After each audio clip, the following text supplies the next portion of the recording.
Hello दोस्तों, केना छी अहाँ सब? अहाँ सबके स्वागत करै छी एक और नया ब्लॉग में। तो चलू आइ के ब्लॉग में अहाँ सबके देखाबे जा रहल छी धान से चूड़ा केना बनै छै। तो देखियो हम चूड़ा मिल पर आबि गेल छी। हमर गाँव से कनिक दूर छै, 3-4 किलोमीटर बाद छै दोसर गाँव, तो माधोपुर। तो देखियो यह चूड़ा मिल पर आबि गेल छी, चूड़ा मिल माधोपुर दोसर गाँव। तब देखियो हमरे धान छै, एकरा पन्नी पर उझैल देलिए। इम्हर मशीन चालू छै। आप देखियो इम्हर भुजा रहल छी धान जे छै से में भुजा रहल छी, यह मशीन छै। देखियो ई भुजा के निकलते। देखियो अब ई भुजा गेलै अंदर में, अब ई बाहर निकलते। एक देखियो अंदर में आगि से बढ़िया से भुजा रहल छै। अब ई छन्ना में निकल गेलै सबटा। ई धान भुजा के निकल गेलै। ई धान एकदम बढ़िया से भुजा गेलै। अब देखियो जते भी छलै अंदर में सब बाहर निकल गेलै। अब ई जे छै धान ई साइड में राखल, ई अंदर फेंकते अब।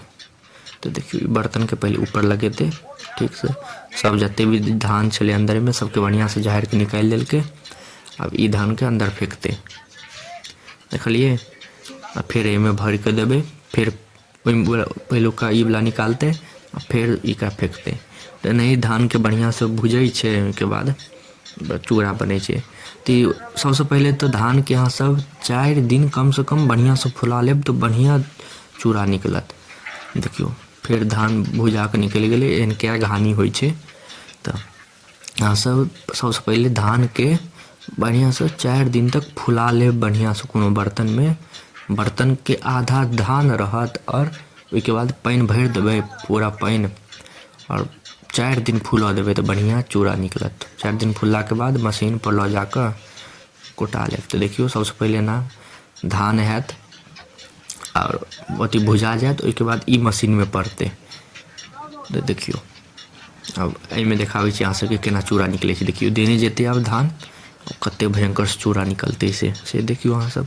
हम 4 दिन फुलेलिए धान के, उसके बाद लऽ के आबि गेलिए मशीन पर। बढ़िया से एकदम चूड़ा निकल जेते। देखियो एमे देने जाइ छै आ ई ना मशीन चलै छै। अब देखियो एतऽ से चूड़ा निकल रहल छै से अहाँ के देखाबै छी। देखियो कते मस्त, कते आसान तरीका छै। मशीन में एकदम आसान तरीका से बनै छै। अहाँ सब ई सब पहले देखने छी कि नहीं? ये तरीका से बताएब अहाँ सब जरूर। अहाँ के गाँव में या कि नहीं चूड़ा मिल सेहो बताएब। हमर गाँव में तो नहीं छै, हम 3-4 किलोमीटर दोसर गाँव आयल छियै कुटाबऽ लेल। अपन धान भेल छलै तऽ आबि गेलियै कुटाबऽ लेल। तऽ देखाबै छी अहूँ सबके चूड़ा देखाबै छी। पहले रुकि जाउ, बोरा में देखियो। देखियो कते मस्त चूड़ा छै। 4 दिन पिछला बेर तो बेकार भऽ गेल छलै हमर चूड़ा, तो हम 4 दिन फुलेलिए। कहबो के लिए मशीन वाला के कनी पातर चूड़ा कुटबै। तो देखियो एहि बेर के चूड़ा 1 नंबर लागि रहल छै। अहूँ सबके देखाबै छी, मस्त चूड़ा छै। पहले पूरा निकाल दियो एहिमे से चूड़ा के। देखियो देखियो कते मस्त चूड़ा लागि रहल छै, 1 नंबर लागि रहल छै। खरीदुआ दुकान वाला। तो 4 दिन एकदम बढ़िया से फूला देलिए। पहले 1-2 दिन फूलै छलै, लऽ के आबि जाइ छलै। बेर 4 दिन देखियो बढ़िया से फूललै। कते मस्त चूड़ा छै, एते सुगंध दै छै, एते मस्त छै, पातर पातर। एते सुगंध दऽ रहल छै की बताउ, हमर तो नाक फूल रहल ये सुगंध से। तो देखियो एगो और घानी भुजा रहल छै एमे। अभी लास्ट घानी छै, एकर अब चूड़ा निकल जेतै तो बस अब पैक कऽ के घर जेबै। बुझियो ना 1 घंटा में कनिक लाइन लागल छलै, भीड़ छलै से 1 घंटा में काफ़ी छै। 1 घंटा में हम कुटा के चलि गेलिए घर, चलि जेबै घर। आब 1 घंटा से बुझियो लाइन में लागल छी कनिक अखन, कियाकि सबके समय रहै छै धान से चूड़ा बनाबऽ के, तो ओहिमे भीड़ रहै छै कनी। तो देखियो लास्ट घानी छै ई। एकरो एहिमे भुज बढ़िया, सबसे पहले बढ़िया से भुज लै छै, ओहिके बाद ई मशीन में धऽ दै छै। एकदम मस्त चूड़ा निकलि जाइ छै, 1 नंबर। 4 दिन फुला लेब, 4 दिन में 1 नंबर चूड़ा निकलि जायत। आइ तऽ जे धान अनबै ने, भीजल धान के नहीं जोखै छै, वेट करै छी भीजल धान के नहीं। ई जे चूड़ा जते निकलत अहाँ के, ओहि हिसाब से अहाँ के चूड़ा के वेट करत। आ 10 रुपये लेलकै कुटाई।